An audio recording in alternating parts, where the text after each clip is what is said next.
जी हाँ, तो दोस्तों क्या आप 10वीं का बोर्ड परीक्षा देने जा रहे हैं? यदि हाँ तो इस वीडियो को ज़रूर देखिएगा, क्योंकि इस वीडियो में हम आपके लिए लेके आए हैं निर्देशांक ज्यामिति के 3 इंपॉर्टेंट क्वेश्चन जो कि आपके परीक्षा में पूछे जा सकते हैं। दोस्तों ये VVI क्वेश्चन है, इसको आप ज़रूर देख लीजिएगा और तीनों के तीनों क्वेश्चन जो है महत्वपूर्ण हैं, जो कि आपके परीक्षा में हर हाल में पूछा जाएगा या इसी तरह के क्वेश्चन होंगे। कहीं पे आपको ये जैसे संख्याएं हैं इनको चेंज कर दी जाएगी, लेकिन क्वेश्चन यही रहेंगे। या तो आपसे पूछ लिया जाएगा कि बिंदु संरेखी है तो के का मान ज्ञात करें, या आपसे पूछ लिया जाएगा कि चतुर्भुज का क्षेत्रफल ज्ञात करें या त्रिभुज का क्षेत्रफल ज्ञात करें, या आपसे पूछ लिया जाएगा कि यदि बिंदु समदूरस्थ हो तो बिंदु का निर्देशांक ज्ञात करें। ये 4 तरह के क्वेश्चन हैं जो कि आपके परीक्षा में पूछे जाते हैं और दोस्तों इम्पोर्टेंट है, इसीलिए मैं इसको इस वीडियो में इंक्लूड कर रहा हूं। तो आपसे निवेदन है कि शुरू से अंत तक वीडियो को ज़रूर देखिएगा, क्योंकि आप इसे देख लेते हैं तो निर्देशांक ज्यामिति के अंतर्गत जितने भी डाउट है सारे के सारे डाउट क्लियर हो जाएंगे। तो चलिए दोस्तों हम अपने पहले प्रश्न को देखते हैं। हमारा पहला प्रश्न है के किस मान के लिए बिंदु 2, 3, 4 के और 6 - 3 संरेखी है, यानी ABC बिंदु संरेखी है। तो देखिए संरेखी है इसका मतलब ये, ठीक है, एक रेखा है। अब जब बिंदु संरेखी है तो जिसमें A, B और C दिया गया है, और जहाँ A जो है 2, 3 है, B आपका 4 और K है, और C जो है 6 और -3 है। ये बिंदु दे दी गई हैं, 3 कोण दिए गए हैं, 3 जो है कह सकते हैं शीर्ष दिए गए हैं, और 3 शीर्ष दिए गए हैं, तो 3 शीर्ष त्रिभुज में होते हैं। तो ये भी क्वेश्चन हमारा बनेगा त्रिभुज के क्षेत्रफल पर आधारित ही। अब सबसे पहले प्रश्न उठता है कि त्रिभुज का क्षेत्रफल क्या होता है निर्देशांक ज्यामिति के अनुसार। तो मैं आपको बताता हूँ त्रिभुज का क्षेत्रफल, एरिया इंटू त्रिभुज, त्रिभुज का क्षेत्रफल क्या होता है। तो ये होता है 1/2 into x1 y2 - y3 plus x2 y3 - y1 और plus x3 into y1 - y2। ये होता है फार्मूला किसका, तो त्रिभुज का क्षेत्रफल का। ठीक है दोस्तों, यहाँ पे x1 x2 x3 और y1 y2 y3 मैं आपको बता दूंगा कि कैसे आप निकालोगे। तो इसको आप कहोगे पहले, दूसरे और तीसरे। देखिए x1 = 2 और y1 इसके साथ है तो ये 3, x2 हमारा 4 हो जाएगा और y2 हमारा k हो जाएगा। फिर x3 हमारा 6 होगा और y3 हमारा -3 होगा। अब कहता है कि बिंदु संरेखी है, तो जब बिंदु संरेखी होगा तो उसका क्षेत्रफल जो होगा 0 होगा। देखिए ये सीधी रेखा है और जब एक सीधी रेखा है तो इसका क्षेत्रफल क्या होगा, 0 होगा। तो हम लिखेंगे कि ABC का क्षेत्रफल बराबर 0।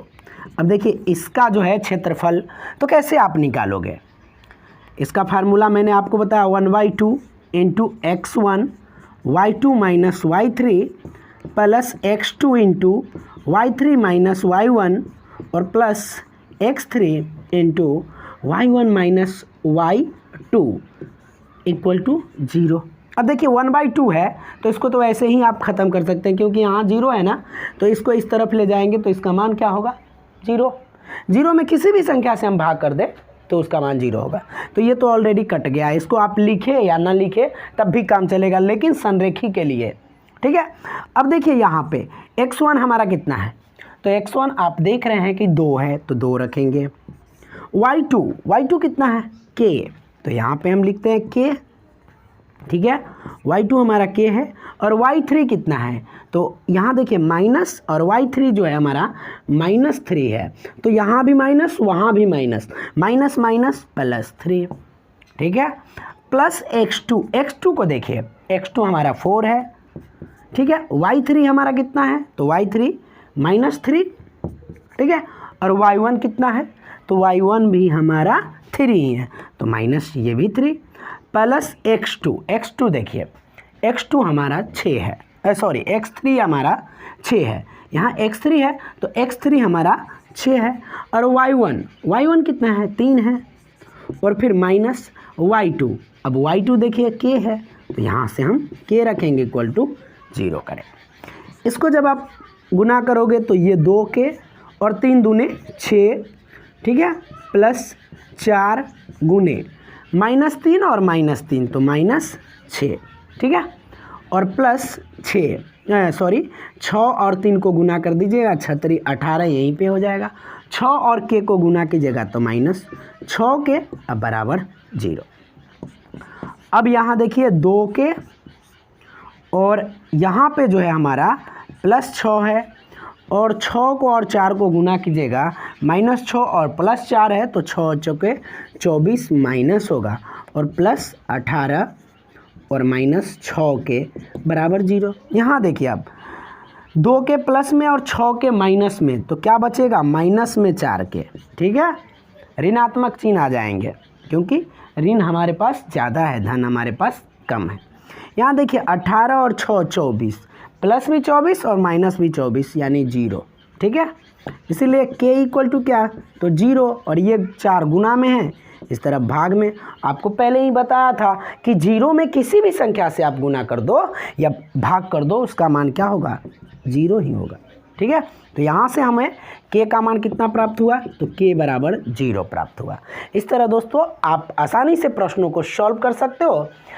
तो आइए दोस्तों हम अपने दूसरे प्रश्न को देखते हैं। हमारा दूसरा प्रश्न है कि एक समचतुर्भुज के शीर्ष के नियामक क्रमानुसार 3 0 4 5 -1 4 और -2 -1 है, तो उसका क्षेत्रफल ज्ञात करें। क्या कह रहा है, समचतुर्भुज का क्षेत्रफल। अब एक हम समचतुर्भुज बनाते हैं जिसके शीर्ष जो है क्रमानुसार दिया गया है, कितने हैं, ये 3 0 है, ठीक है, 4 5 है, और ये -1 4 है, और ये वाला आपका जो है -2 और -1 है। इसका नाम आप दे दीजिए A B C और इसका D दे दीजिए, ठीक है। अब ये समचतुर्भुज है, क्या है, समचतुर्भुज। तो समचतुर्भुज का क्षेत्रफल यदि आप निकालना चाहें तो 2 तरीके से निकाल सकते हैं। एक तो इसको हाफ कर दो आप, 2 त्रिभुज बन जाएंगे, ठीक है, दोनों त्रिभुज का क्षेत्रफल निकाल लो और जोड़ दो, निकल गए। लेकिन इससे भी सस्ता और लाजवाब तरीका मैं आपको बताने जा रहा हूँ, ठीक है, जिसके माध्यम से आप क्विकली प्रॉब्लम को सॉल्व कर पाओगे। समचतुर्भुज है तो समचतुर्भुज का क्षेत्रफल क्या होता है, इसका क्षेत्रफल होता है 1/2 इंटू विकर्णों का गुणनफल, विकर्णों का गुणनफल। अब देखिए दोस्तों क्या है, 1/2 इंटू D1 इंटू D2 आप इसको कह सकते हो। अब देखिए इसमें हम एक को D1 एक को D2 मानेंगे। चलिए हम इसको D1 मानते हैं, तो इसका दूरी हमें मालूम रहेगा ना, इसकी लंबाई मालूम रहेगा तभी तो हम लिख पाएंगे, और इसकी भी लंबाई हमें ज़रूरी है। तो दोनों की लंबाई हम निकालेंगे, आराम से निकलेगा। बीच की दूरी का फार्मूला शायद आपको याद होगा, और नहीं याद होगा तो देख लीजिए। बीच की दूरी बराबर क्या होता है, बीच की दूरी बराबर होता है √x2 - x1 का स्क्वायर और प्लस y2 - y1 का स्क्वायर। ये बीच की दूरी का फार्मूला है। तो इस फार्मूले के आधार पर हम इनके बीच की दूरी BD निकालेंगे और AC निकाल लेंगे। तो AC निकालते हैं पहले हम। AC इक्वल टू कैसे निकालेंगे, AC इक्वल टू कैसे निकालेंगे, तो AC निकालने के लिए आपको क्या करना है, x में से x वाले को घटाना है, इसमें से इसको घटा लीजिए या इसमें से इसको घटा लीजिए, इसमें से इसको घटा लीजिए, यानी x वाले को x वाले में से घटाना है और y वाले को y वाले में से घटाना है। तो AC इक्वल टू क्या होगा, √AC इक्वल टू 3 में से आप -1 घटा लो, 3 माइनस घटाने के लिए मैंने बोला तो माइनस, और यहाँ भी माइनस, तो माइनस माइनस +1 का स्क्वायर और प्लस 0 में से आप 4 घटा लो तो 0 - 4 का स्क्वायर। अब यहाँ देखिए 3 और 1 4, 4 का स्क्वायर 16, 4 में से 0 गया, 0 में से 4 गया तो 4 और 4 चौके 16, यह आपका √32। और इसको बाहर निकालने के लिए आप क्या करोगे, तो 32 को निकालो आप, 2 से 16, 2 से 8, 2 से 4, 2 से 2, जिसका जोड़ा निकला लगा वो बाहर, जिसका जोड़ा नहीं लगा वो अंदर। तो यहाँ पे जोड़ा लग गया 1 2, तो 2 गो 2 आपका बाहर और 1 गो 2 बेचारा फंसा रहा, यानी 2 दूनी 4√2। एक विकर्ण तो हमें मालूम हो गया। इसी तरह हम दूसरा विकर्ण निकाल लेते हैं। दूसरा विकर्ण हमारा है BD, इसको निकालते हैं। देखिए क्या हमने कहा था, इसमें से इसको घटा लो या इसमें से इसको घटा लो, लेकिन दोनों एक सीरीज में ही होना चाहिए। 4 में से हम -2 को घटाते हैं। देखिए 4 और माइनस घटा रहे हैं तो माइनस यहाँ भी माइनस, तो माइनस माइनस +2 का स्क्वायर और प्लस 5 में से -1 घटाते हैं तो 5 -1, ठीक है। या आप ऐसे डायरेक्ट कर लो, माइनस माइनस +1 का स्क्वायर। इसको सॉल्व करोगे आप तो 4 और 2 6, 6 के स्क्वायर 36 और 5 और 1 6, 6 के स्क्वायर 36। 36 को जोड़िएगा तो √72 है ही। अब 72 के तोड़िए इसी तरह, 72 से 2 से 36, 2 से 18, 2 से 9 और 3 3 9, 1 गो 3 2 गो 1 गो 2 में लग गया। तो इस यहाँ से 1 गो 3 निकल गया, यहाँ से 1 2 निकल गया, 3 दूना 6 और 1 गो √2, यानी 6√2 हो गया। अब आपको निकालना है फार्मूला पर, तो फार्मूला आपको मालूम है, समचतुर्भुज के क्षेत्रफल क्या होते हैं। तो 1 हम लिख देते हैं समचतुर्भुज का क्षेत्रफल बराबर, देखिए हमको निकालना यही है। तो समचतुर्भुज का क्षेत्रफल बराबर 1/2 D1 हमारा कितना है 4√2 और D2 6√2। अब इससे 2 दूनी 4 आप काट लो, बाहर वाले को गुना करो, 6 दूना 12, √2 को √2 से गुना करोगे तो 2 दूनी 12 दूनी 24 वर्ग इकाई, ये हमारा आंसर आएगा। देखिए यहाँ से हमारा आंसर 24 वर्ग इकाई। तो ये भी क्वेश्चन हमारा सॉल्व हो गया। जी हाँ, तो दोस्तों हमारा 2 क्वेश्चन सॉल्व हो चुका है और उसके अंतर्गत जितने भी डाउट थे सारे के सारे क्लियर हो गए। अब हमारा तीसरा प्रश्न है कि एक्स अक्ष पर वह बिंदु ज्ञात कीजिए जो 2 और -5 और -2 9 से समदूरस्थ है। कहता है कोई बिंदु यहाँ पे है और इससे समदूरस्थ मतलब 5 मीटर ई भी है और 5 मीटर के दूरी पर ई भी है, दोनों समदूरस्थ मतलब दोनों के बीच की दूरी बराबर है। अब कहता है कहाँ, एक्स अक्ष पर। तो देखो भाई यहाँ पे आप एक्स अक्ष इस तरफ होता है, इस तरफ भी होता है। तो कोई बिंदु आपको इस पर स्थित है, मान लो यहाँ पे है, तो इसका y निर्देशांक कितना होगा 0, y निर्देशांक 0। तो ऑलरेडी हमको यहाँ लिखेंगे बिंदु एक्स अक्ष पर है, एक्स अक्ष पर बिंदु है, इसीलिए y निर्देशांक क्या होगा 0। एक्स अक्ष पर है तो y निर्देशांक 0, एक्स अक्ष को हम लोग x से रहने देते हैं, ठीक है। अब कहता है कि कौन बिंदु है, तो 2 गो बिंदु है, एक है 2 -5 और दूसरा है -2 और 9। ये 2 बिंदु है जिसका नाम हम दे देते हैं A, इसका नाम देते हैं A, इसका नाम देते हैं B और इसका P रहने देते हैं। अब देखिए बिंदु समदूरस्थ है तो लिखेंगे बिंदु समदूरस्थ है। बिंदु जब समदूरस्थ है तो क्या होगा, दोनों के बीच की दूरी बराबर, यानी AP जो है किसके बराबर होगा, PB के या BP के। AP जो होगा BP के बराबर होगा, यानी ये दोनों रेखा जो होगा उसकी लंबाई बराबर।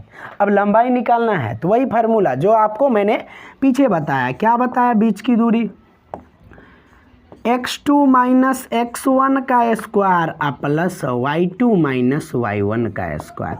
यानी कहने का मतलब x वाले में से x वाले को घटाओ, y वाले में से y वाले को घटाओ। लेकिन यहाँ 2 का यूज करते हो शुरू में तो 2 का ही यूज, यहाँ से भी आप बना सकते हो, पहले 1 को भी ला सकते हो और y1 - y2 भी लिख सकते हो, लेकिन यहाँ भी x1 x2 ही होना चाहिए। तो AP PB निकालना हमको, तो यहाँ से यहाँ निकालना है तो नीचे वाले में से ऊपर वाले को हम दोनों केस में घटा लेते हैं।